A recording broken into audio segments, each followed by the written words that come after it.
মানবজাতির প্রকাশ্য শত্রু শয়তান। পর্ব ১। লেখক মুহাম্মদ আব্দুল ওয়াদুদ, সম্পাদনা মোহাম্মদ মাহমুদ ই গাফফার। বিসমিল্লাহির রহমানির রহিম। আল্লাহ তাআলা আদম আলাইহিস সালামকে সৃষ্টি করে জান্নাতে স্থান দিয়েছিলেন, কিন্তু শয়তানের প্ররোচনায় আল্লাহর আদেশ অমান্য করার কারণে দুনিয়াতে নামিয়ে দিলেন আর শয়তানকে মানুষের শত্রু হিসাবে পাঠিয়ে দিলেন। শয়তান আল্লাহর সাথে চ্যালেঞ্জ করেছিল যে মানুষকে ধোঁকা দিয়ে তাদের অধিকাংশকে জাহান্নামে নিয়ে যাবে।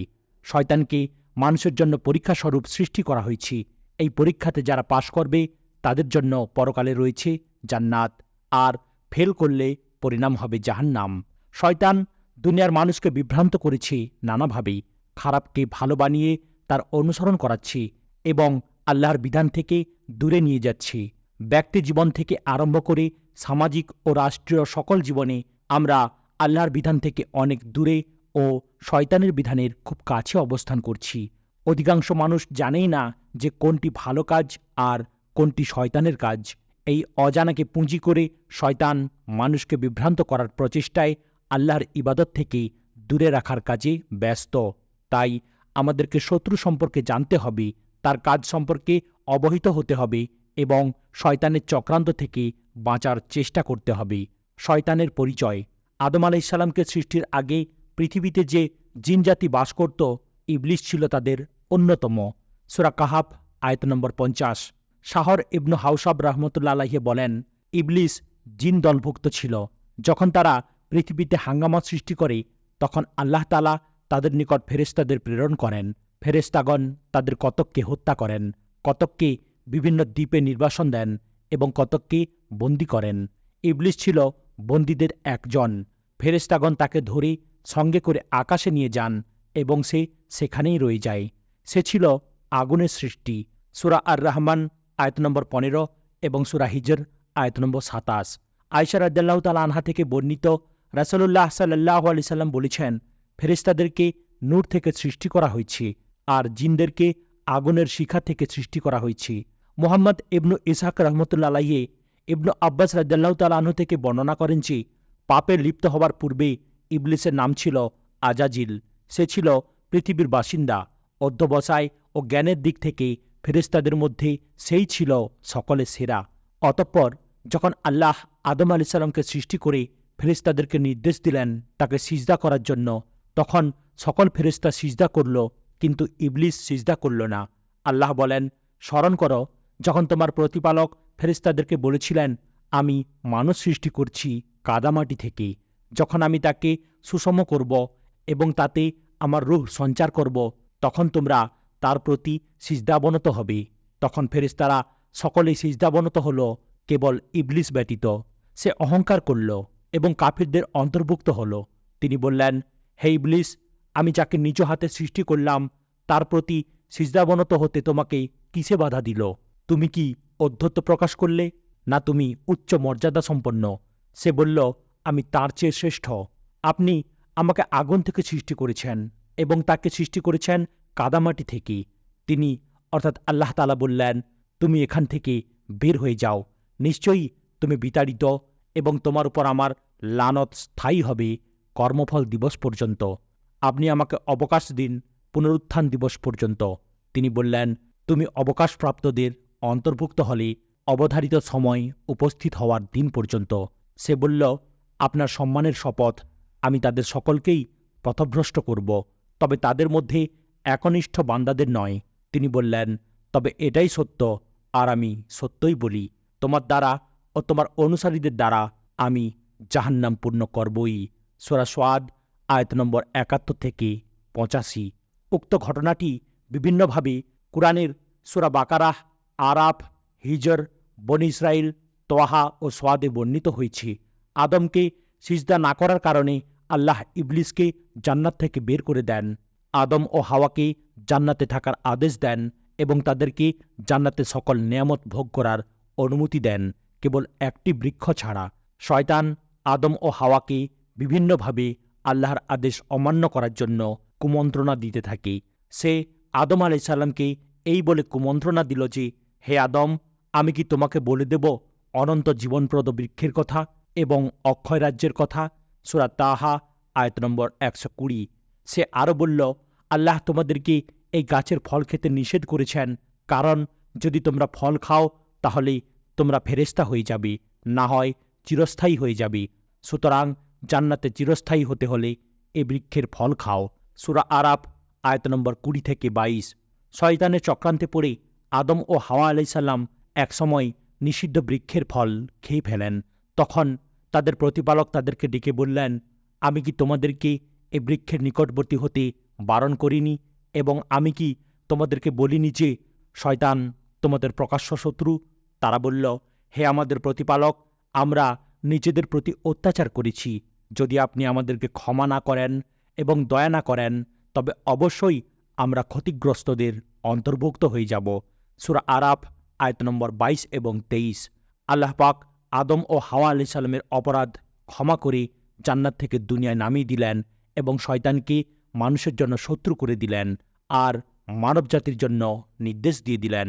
আমি বললাম, তোমরা সকলেই এই স্থান থেকে নেমে যাও। পরে যখন আমার পক্ষ থেকে তোমাদের নিকট সৎপথের কোনো নির্দেশ আসবে, তখন যারা আমার সৎপথের অনুসরণ করবে তাদের কোনো ভয় নেই এবং তারা দুঃখিতও হবে না। যারা কুফরি করে ও আমার নির্দেশসমূহকে অস্বীকার করে তারাই জাহান্নামী, সেখানে তারা চিরকাল থাকবে। সূরা বাকারাহ আয়াত নম্বর 38 এবং 39। এই হলো শয়তান, যাকে আমাদের আদি পিতা আদম আলাইহিস সালামের পূর্বে সৃষ্টি করা হয়েছিল। শয়তান জিনজাতির অন্তর্ভুক্ত, যাদেরকে আল্লাহ আগুন দিয়ে সৃষ্টি করেছেন। তারা আদম সন্তানের মতো পানাহার ও বংশবিস্তার করে। তাদের কতক ইমানদার ও কতক কাফির। শয়তানের বংশধর সম্পর্কে আল্লাহ বলেন, তোমরা কি আমার পরিবর্তে তাকে এবং তার বংশধরকে বন্ধুরূপে গ্রহণ করেছ, অথচ তারা তোমাদের শত্রু? এটা জালিমদের জন্য খুবই নিকৃষ্ট বদল। সূরা কাহফ আয়াত নম্বর 50। জিনদের মধ্যে যারা কাফির, শয়তান তাদেরই অন্তর্ভুক্ত, আর তাদের প্রধান নেতা হল মানবজাতির শত্রু ইবলিস। শয়তান মানুষ, পশু পাখি, এমনকি বন্যপ্রাণীর আকৃতি ধারণ করতে পারে। যেমন কুরাইশদের নিকট বদর যুদ্ধের দিন সুরাকা বিন মালিকের আকৃতিতে এবং দারুন নদওয়ার বৈঠকে নাজদি শাইখের রূপ ধরে এসেছিল। শয়তান বাস্তবের ন্যায় স্বপ্নেও আসতে পারে এবং যে কোনো রূপ ধারণ করতে পারে, তবে রাসূল সাল্লাল্লাহু আলাইহি ওয়াসাল্লামের রূপ ধারণ করতে পারে না। শয়তান শব্দের অর্থ দুরাচারী, পাপাচারী ইত্যাদি। অধিকাংশ শয়তান পাপের স্থান, ময়লা আবর্জনার জায়গা যেমন পায়খানা, গোসলখানায় অবস্থান করে।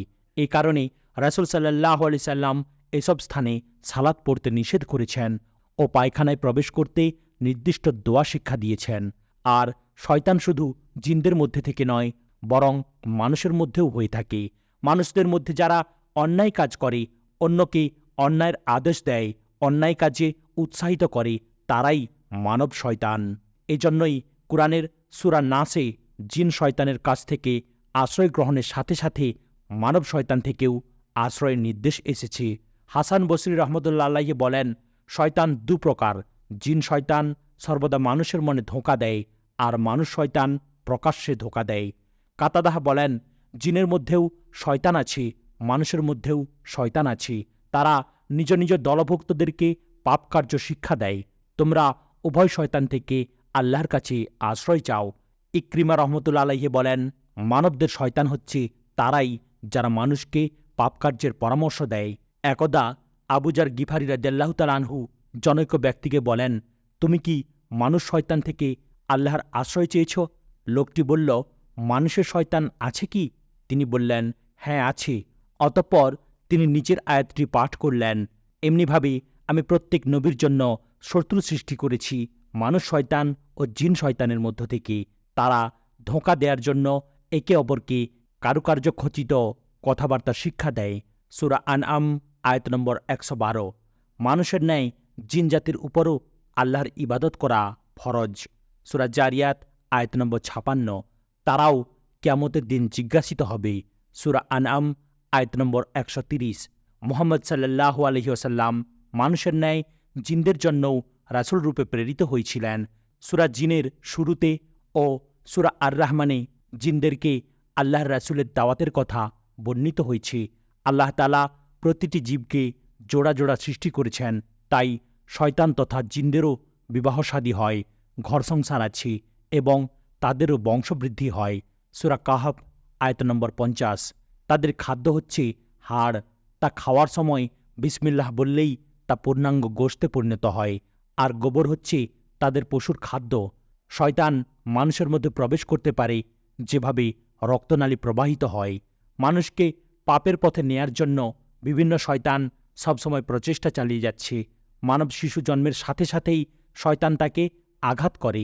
আবু হুরায়রা রাদিয়াল্লাহু তাআলা আনহু থেকে বর্ণিত, রাসূলুল্লাহ সাল্লাল্লাহু আলাইহি সাল্লাম বলেছেন, প্রত্যেক শিশু সন্তান জন্মগ্রহণ করার সময় শয়তান তাকে স্পর্শ করে। শয়তানের স্পর্শ মাত্রই সে চিৎকার করে উঠে, কিন্তু মারিয়াম আলাইসাল্লাম ও তার পুত্র ঈসা আলাইসাল্লামকে পারেনি। আর জন্মের সময়ে প্রত্যেকেই ৭০ দিনের উপর থাকে, কিন্তু শয়তান তাকে ৭০ দিন থেকে বিচ্যুত করে। রাসূল সাল্লাল্লাহু আলাইহি সাল্লাম বলেছেন, আল্লাহ বলেন, আমি আমার বান্দাদের হানিফ অর্থাৎ আল্লাহর প্রতি একনিষ্ঠ রূপে সৃষ্টি করেছি। অতঃপর শয়তান তার পিছে লেগে তাদেরকে তাদের দিন থেকে দূরে নিয়ে যায়। এমনিভাবে শয়তান প্রত্যেক মানুষকে জন্মের পর থেকে মৃত্যু পর্যন্ত, এমনকি মৃত্যুর সময়ও ধোঁকা দিয়ে থাকে।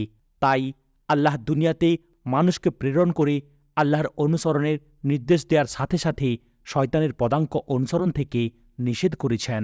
তিনি বলেন, তোমরা শয়তানের পদাঙ্ক অনুসরণ করো না, নিশ্চয়ই সে তোমাদের প্রকাশ্য শত্রু। সূরা বাকারাহ আয়াত নম্বর 168 এবং 208, সূরা আনআম আয়াত নম্বর 142।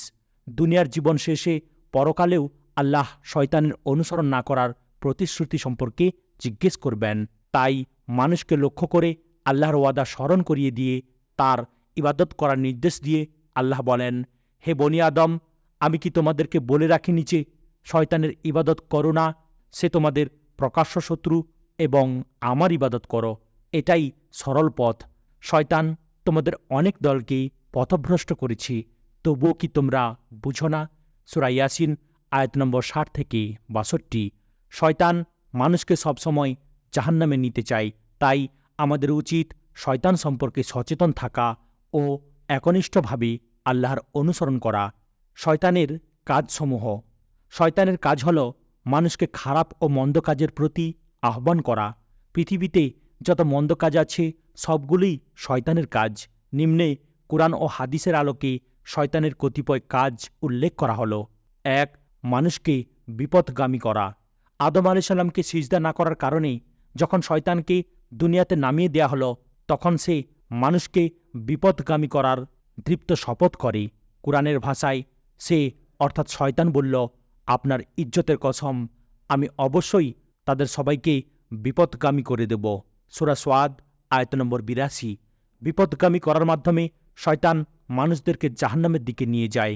আল্লাহ বলেন, শয়তান তোমাদের শত্রু, সুতরাং তাকে শত্রু হিসাবে গ্রহণ করো। সে তো তার দলবলকে আহ্বান করে শুধু এজন্য যে তারা যেন জাহান্নামী হয়। সূরা ফাতির আয়াত নম্বর ৬। ইবনু মাসউদ রাদিয়াল্লাহু তাআলা আনহু বলেন, আমাদের জন্য রাসূল সাল্লাল্লাহু আলাইহি সাল্লাম একটা দাগ টানলেন, অতঃপর বললেন, এটা আল্লাহ তাআলার সোজা ও সঠিক রাস্তা। অতঃপর তার ডানে ও বামে আরও কিছু দাগ টানলেন, তারপর বললেন, এগুলি অন্য রাস্তা, যাদের প্রত্যেকটা শুরুতে শয়তান বসে মানুষদেরকে তার দিকে ডাকছে। তারপর কুরআন থেকে পড়লেন, অবশ্যই এর অনুসরণ করবে এবং অন্যান্য রাস্তাসমূহকে অনুসরণ করো না, তাহলে এই রাস্তাসমূহ তোমাদেরকে তার রাস্তা থেকে বিচ্ছিন্ন করে ফেলবে। আল্লাহ তাআলা এভাবেই তোমাদেরকে উপদেশ দিচ্ছেন যাতে তোমরা মুত্তাকি হতে পারো।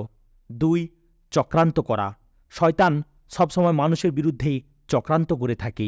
তার চক্রান্ত দুর্বল উল্লেখ করে আল্লাহ বলেন, সুতরাং তোমরা জিহাদ করতে থাকো শয়তানের পক্ষাবলম্বনকারীদের বিরুদ্ধে। নিশ্চয়ই শয়তানের চক্রান্ত একান্তই দুর্বল। সূরা নিসা আয়াত নম্বর ৭৬। ৩. মানুষের মাঝে শত্রুতা বিদ্বেষ সৃষ্টি করা ও ইবাদত থেকে বিরত রাখা।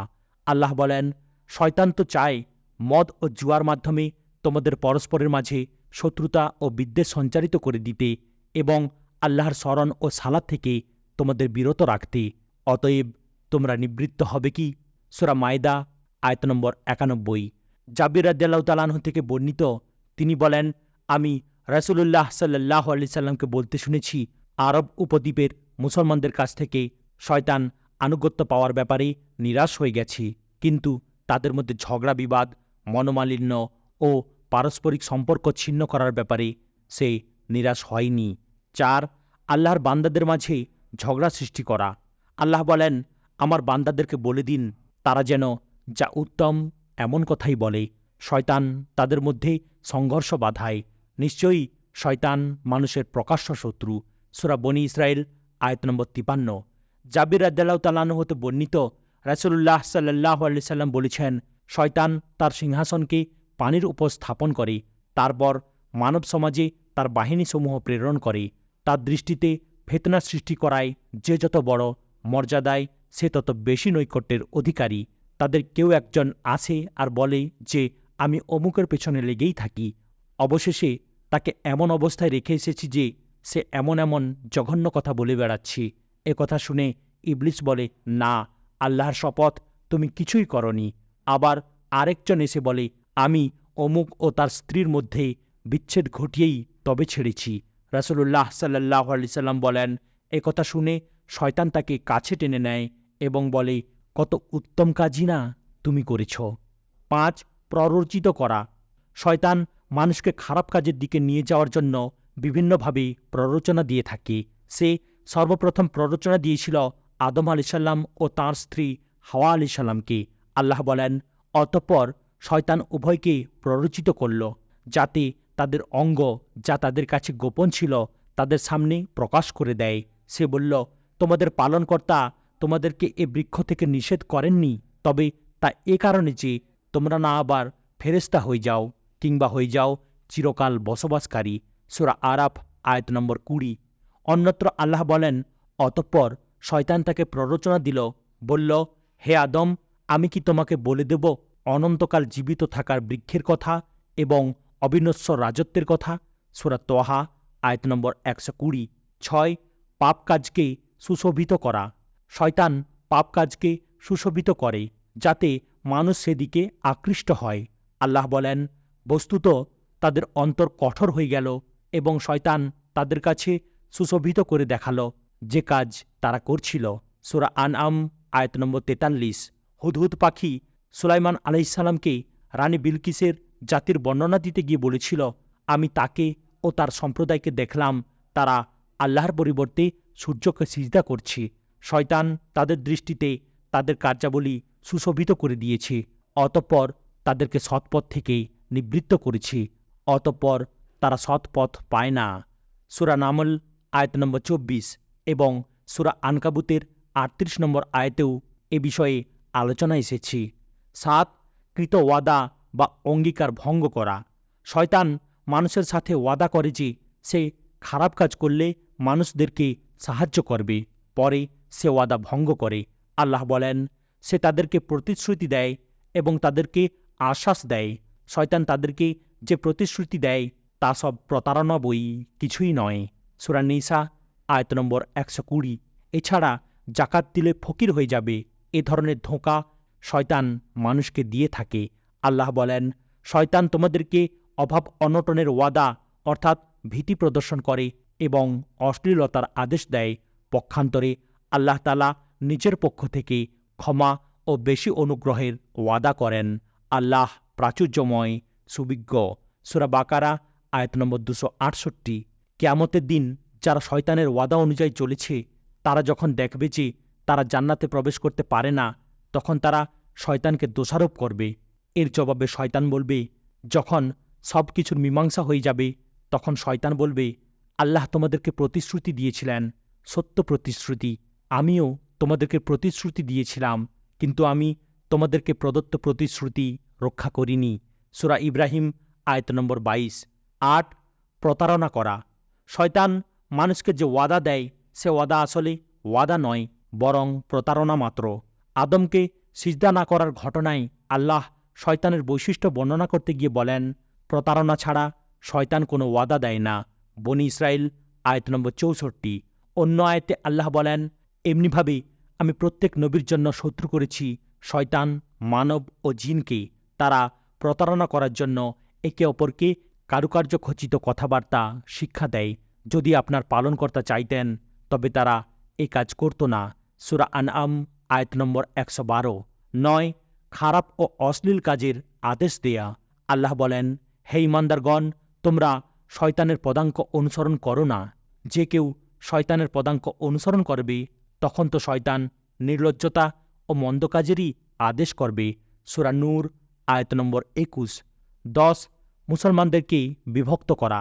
হাদিসে কুদসিতে এসেছে, রাসূলুল্লাহ সাল্লাল্লাহু আলাইহি সাল্লাম বলেছেন, আল্লাহ বলেন, বান্দাদেরকে আমি আমার প্রতি একাগ্রচিত্ত অর্থাৎ তাওহীদমুখী করেই সৃষ্টি করেছি। অতঃপর শয়তান তাদেরকে বিভ্রান্ত করে দিয়েছে। ফলে আমি তাদের জন্য যা হালাল করেছিলাম তা হারাম করে দিয়েছি। ইবনুল কাইয়িম রহমতুল্লাহ আলাইহি বলেন, শয়তানের চক্রান্তের মধ্যে অন্যতম চক্রান্ত হচ্ছে সাধারণ মানুষকে একই ঢঙের একই পোশাক পরিধান, নির্দিষ্ট চালচলন অবলম্বন, নির্দিষ্ট পীর মুর্শিদ গ্রহণ, নবাবিষ্কৃত তরিকা ও নির্দিষ্ট একটি মাযহাব গ্রহণের আদেশ দেয়া এবং ওইগুলিকে আঁকড়ে ধরা এমনভাবে তাদের উপর আবশ্যিক করে দেয় যেমন তারা ফরজ কার্যাবলী আঁকড়ে ধরে থাকে। যে ব্যক্তি তাদের ওইসব কাজ করে না তাকে তারা দোষারোপ করে এবং নিন্দা করে। নির্দিষ্ট মাযহাবসমূহের অধিকাংশ মুকাল্লিদ ও ভ্রান্ত আকিদাবলম্বী সুফিদের বিভিন্ন ধরনের মুরিদরা এ ধরনের আচরণ করে থাকে, যেমন নকশারবন্দিয়াহ, কাদরিয়াহ, সহরওয়ার্দিয়াহ, সাজলিয়াহ, তাজানিয়াহ প্রভৃতি দলের অনুসারীরা। তারা শরিয়াত ও হাকিকাত নামের বিভিন্ন আনুষ্ঠানিকতা নিয়ে ব্যস্ত হয়ে পড়েছে। ফলে তারা যাবতীয় বিদাতি রসম রেওয়াজে নিমজ্জিত হয়েছে। রাসূল সাল্লাল্লাহু আলাইহি সাল্লামের তরিকা ও এদের তরিকার মধ্যে ব্যাপক ব্যবধান রয়েছে। 11. মুমিনদের সাথে তর্কের জন্য শয়তান তার অনুসারীদের পরামর্শ দেয়। আল্লাহ তাআলা বলেন, নিশ্চয়ই শয়তানরা তাদের বন্ধুদেরকে প্রত্যাদেশ করে যেন তারা তোমাদের সাথে তর্ক করে। যদি তোমরা তাদের আনুগত্য করো তোমরাও মুশরিক হয়ে যাবে। সূরা আনআম আয়াত নম্বর 121। 12.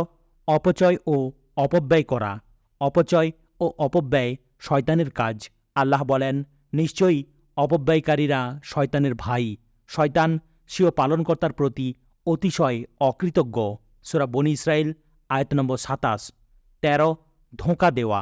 আল্লাহ শয়তানের কাজ সম্পর্কে বলেন, শয়তান মানুষকে বিপদকালে ধোঁকা দেয়।